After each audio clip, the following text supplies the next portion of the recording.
இயேசு நம்மோடு.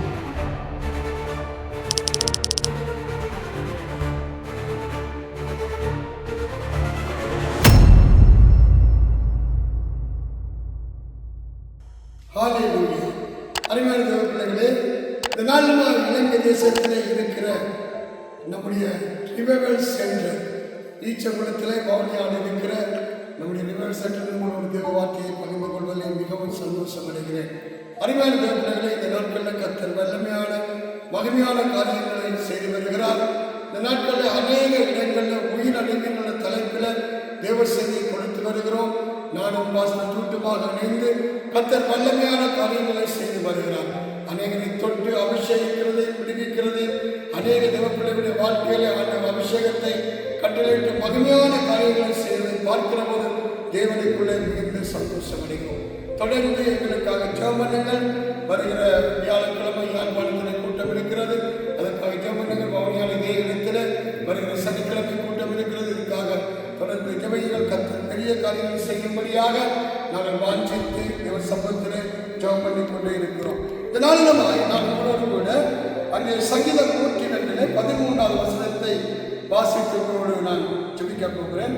அங்கே 13வது வசனத்தில் பார்க்கிறோம், தேவரின் அணிந்தருளி சீயோனுக்கு இறங்குவே, அதற்கு தயவு செய்யும் காலமும் அதற்காக குறித்த நேரமும் வந்தது. எவ்வளவு ஒரு அருமையான தேவ வசனம். அருமையான தேவ பிள்ளைகளே, தேவரில் எழுந்தருளி சீயோனுக்கு இறங்குவீர். சீயோன் என்பது சபை. வேதம் சொல்லுகிறது நாங்களே திருச்சபையாக இருக்கிறோம். தேவரில் எழுந்தருளி சீயோனுக்கு எங்களுக்கு இறங்குவீர். ஆமென். அருமையான தேவர்களே, இந்த நாட்களில் தேவ தயவு தேவ கிருபை இல்லாமல் நம்மால வாழ முடியாது, நம்மால் எதையும் செய்ய முடியாது. இன்றைக்கு அநேகருடைய வாழ்க்கையில ஏன் விழுந்து போகிறார்கள், ஏன் எழுந்திருக்க முடியவில்லை என்றால் சுயத்தை மாமிசத்தை நம்புகிறார்கள். ஆனால் படைத்தவரை மறந்து போகிறார்கள். இந்த நாட்கள்ல ஆண்டவராகிய இயேசு கிறிஸ்துவை நம்புற போது, அவரை விசுவாசிக்கிற போது நிச்சயமாகவே வசனம் சொல்கிறது, அவர் சீயோனுக்கு எங்களுக்கு இறங்குவாராம். அது மட்டுமல்ல, அதற்கு தயவு செய்யும் காலமும் அதை குறித்த நேரமும் வந்தது. வருஷத்தின் நடுப்பகுதியிலே நிற்கிறோம். ஆண்டவர் வருஷத்தின் நடுப்பகுதியில மறுபடியுமாய் உங்களையும் என்னையும் உயிர்ப்பிப்பார். ஆமென். இந்த நாட்களில் தேவன் தம்முடைய ஆவியை ஊற்றி ஒவ்வொரு பிள்ளைகளையும் தம்முடைய வல்லமையால் நிரப்பி அந்த மகிமையான காரியங்களை செய்கிறதை பார்க்கிறேன். இந்த நாட்களில் இலங்கையில தொடர்ந்து கூட்டங்களில் பேசுகிறோம், சபைகளில் பேசுகிறோம். நான் இந்த நாட்களில் தேவ பிள்ளைகள் மேலே ஆவியானவர் வல்லமையாக இறங்கி வருகிறதை பார்க்கிறோம். அநேகர் புதுப்பிக்கப்படுகிறதை பார்க்கிறோம். அதனால்தான் நான் சொல்லுகிறேன், ஆண்டவர் நமக்கு தயவு செய்யும் காலமும் அதை குறித்த நேரமும் வந்தது. ஹல்லேலூயா. யாரெல்லாம் இந்த நாட்களில் தேவ பிரசன்னத்தை வாஞ்சிக்கிறீர்களோ, யாரெல்லாம் தேவ சமூகத்திற்காக ஏங்குகிறீர்களோ, உங்க வாழ்க்கையில ஆண்டவர் நினைப்பதற்கும் வேண்டுவதற்கும் அதிகமாக கிரியை செய்வார். இந்த நாட்கள்ல தேவ சமூகத்தை நாடுங்க, தேவ சமூகத்திற்குள்ள ஓடி வாருங்கள், தேவ சமூகத்துல காத்திருங்கள். அப்பா புதுபலம் தந்து நன்மையினால கிருபையினால உங்களை சூழ்ந்து கொள்வார். அருமையான தேவ பிள்ளையே, நான் சொல்லுகிற ஆண்டவராகிய இயேசு கிறிஸ்து அவர் நேற்று இன்றும் என்றும் மாறாதவர். அவர் ஒருபோதும் கைவிடாதவர். நமக்காக தம்மையே ஒப்பு கொடுத்தவர். அவர் தம்மோடு கூட மற்ற எல்லாவற்றையும் நமக்கு அருளாதிருப்பதற்கு நிச்சயமாகவே நான் சொல்லுகிறேன், ஆண்டவர் உங்களை ஆசீர்வதிப்பார், உயர்த்துவார். ஆனால் நீங்கள் ஒன்று மட்டும் செய்ய வேண்டும், அவரை விசுவாசிக்க வேண்டும், அவருடைய கிரிகைகளை நீங்கள் செய்ய வேண்டும். அப்படி செய்கிற போது நிச்சயமாகவே தேவனுடைய ஆசீர்வாதம் நன்மை உங்கள் சிரசின் மேல் தங்கும்.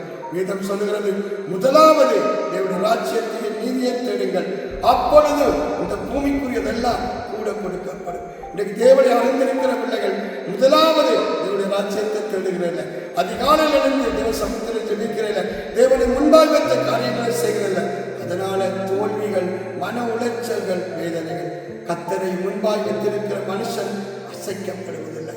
அதனால் தேவனையே, இந்த நாட்களில் அவர் உங்களுக்கு தயவு செய்து காலமும் நேரமும் வந்தாயிற்று. கரங்களை உயர்த்தி தேவ சமூகத்தில் ஜெபித்து ஆராதித்து பிரசன்னத்தில் அமர்ந்திருந்து பாருங்கள். அப்பா இந்த கற்களை புரட்டி ஆசீர்வாதத்தினால் மேன்மையினால உங்களை சூழ்ந்து கொள்வார். நான் இப்பொழுது ஜெபிக்கட்டுமா? கண்களை மூடி இருக்கிற இடங்களில் கரங்களை உயர்த்துங்கள். ஆண்டவரே, இந்த நாளுமாய் குமாரன் இயேசு கிறிஸ்து நாமத்தில் இந்த பிள்ளைகளுக்காய் மன்றாடி செபிக்கிறேன் ஐயா. யாரெல்லாம் கண்ணீரோடு வேதனோடு பாடுகளுக்குள்ள நிந்தைகளுக்குள்ள அவமானங்களுக்குள்ள நான் என்ன செய்ய போறது கலங்கிக் கொண்டிருக்கிறார்களோ, இந்த பிள்ளைகளுடைய வாழ்க்கையில் மேலான நன்மைகள் கிருபைகள் வெளிப்படுவதாக, பூட்டப்பட்ட கதவுகள் திறக்கப்படுவதாக, உச்சங்கிலிருந்து உள்ளங்கால் வரை நாடி நரம்புகள் எலும்புகள் தசனர்கள் அவயங்கள் உறுப்புகளுக்கு உங்கள் உன்னத வல்லமை கடந்து செல்வதாக. இதனாலுமாய் ஆரோக்கியத்தை விடுதலையை ஆசீர்வாதங்களை பேசுகிறேன். கர்த்தாவே, நன்மையினாலும் முடிசூட்டுங்கப்பா. பிள்ளைகளுடைய வாழ்க்கையில் இந்த வருஷத்தை நடுப்பதிருக்கிறோம். ஆண்டவரே, பாதைகள் எல்லாம் நெய்யாய் பொழியத்தக்கதாய் தேவ கரம் ஒவ்வொரு பிள்ளைகள் மேலும் நன்மைக்கு ஏதுவாய் வந்து அமர்வதாக பிரசன்னத்தில் ஒப்புக் கொடுக்கிறேன். மகிமையான காரியங்களை செய்கிறேன். இயேசு கிறிஸ்துவின் நாமத்தில் ஜெபிக்கிறேன் என் ஜீவனின் நல்ல பிதாவே, ஆமென். அருமையான தேவ பிள்ளைகளே, வருகிற சனிக்கிழமை எங்களுடைய ரிவைவல் சென்டரில் எளிதான ஒரு மீட்டிங் இருக்கிறது. 500க்கு மேலாக ஜனங்கள் வருவதற்காக சொல்லிக் கொண்டிருக்கிறார்கள். தொடர்ந்து ஜெபம் பண்ணுங்கள். ஆண்டவர் எழுப்புதல் அக்கினியை இந்த வவுனியா மாவட்டத்திலே இந்த ஈச்சக்குளத்தில் போடும்படியாக, அநேகத்திடத்தில் அக்கினியை பெற்றுக்கொள்ளும்படியாக கர்த்தர் மகிமையான காரியங்களை செய்ய தொடர்ந்து ஜெபம் பண்ணுங்கள். கர்த்தர் வலிமையான காரியங்களை செய்வார். தேவனாகிய கர்த்தர் உங்களை ஆசீர்வதிப்பார். மீண்டும் ஒரு இயேசு நம்ம நிகழ்ச்சியிலே சந்திக்கும் வரை தேவனாகிய கர்த்தர் உங்களோடு கூட இருப்பாராக. ஆமென்.